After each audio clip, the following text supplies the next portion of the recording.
States. $110 million. That's how much this Liberal employment minister's private company landed from this Liberal government. Wow. The Liberal minister used his role to get meetings for his business partner with the finance minister and with the Prime Minister's office, wow, using his position to enrich his business partner and himself. After 9 years of this NDP Liberal government, it's clear they're not worth the cost and certainly not the corruption. So how much taxpayer cash did this Liberal minister pocket on the backs of hardworking Canadians? Corruption. The Honourable Government House Leader. Mr. Speaker, Canada, of course, has the most stringent ethics rules for elected parliamentarians in almost all of the world. The minister has addressed this question, and it's pretty clear the Conservatives will do anything they can to distract from their vow to rip up the Charter of Rights and Freedoms. That's right. The Honourable Member never said they're going to rip up the Charter.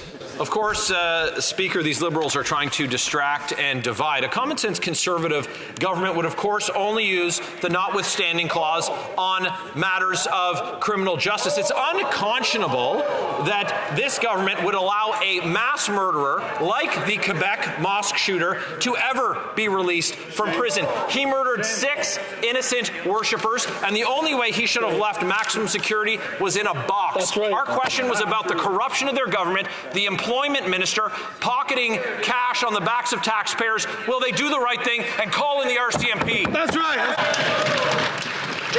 The Honourable Government House Leader. Well, it's very nice, Mr. Speaker, to have some clarity on that. I remind that member that at one time in this country, reproductive rights were a criminal matter. So could he lay out in very specific detail for this House, now that he's talking about the notwithstanding clause, very specifically, would he make reproductive rights for women in this country into a criminal matter? Once again, yes or no? Yeah. What kind of a response was that?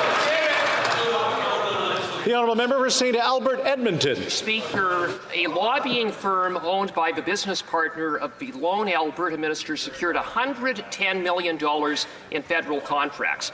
As money went out the door, the minister was receiving payments from the very same lobbying firm. This is scandalous. Canadians deserve to know, what was the minister's cut?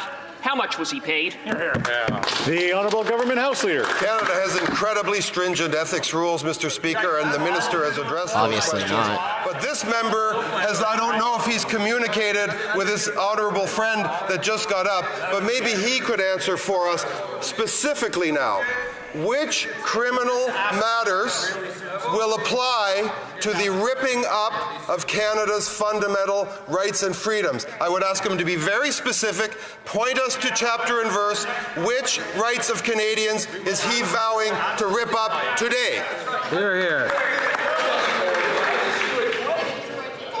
The Honourable Member for St. Albert, Edmonton. Mr. Speaker, the minister is clearly in full cover-up mode because it gets worse. The minister's business partner was lobbying the minister's own department as checks were being cut from the lobbying firm to the minister. If that doesn't smell of self-dealing and corruption, I don't know what does. So again, how much did the minister pocket from this lobbying firm since he was appointed at cabinet? The Honourable Government House Leader. Well, of course, Mr. Speaker, the minister has addressed that question, but I want to return to this theme. The Conservatives.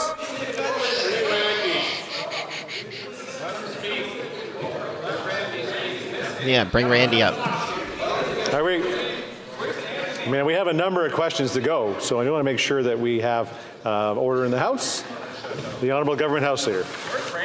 Mr. Speaker, it's pretty clear those folks over here have not really spoken and gotten their story straight.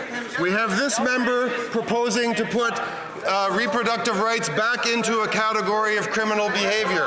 We have other members who will not not answer which specific rights they will take away.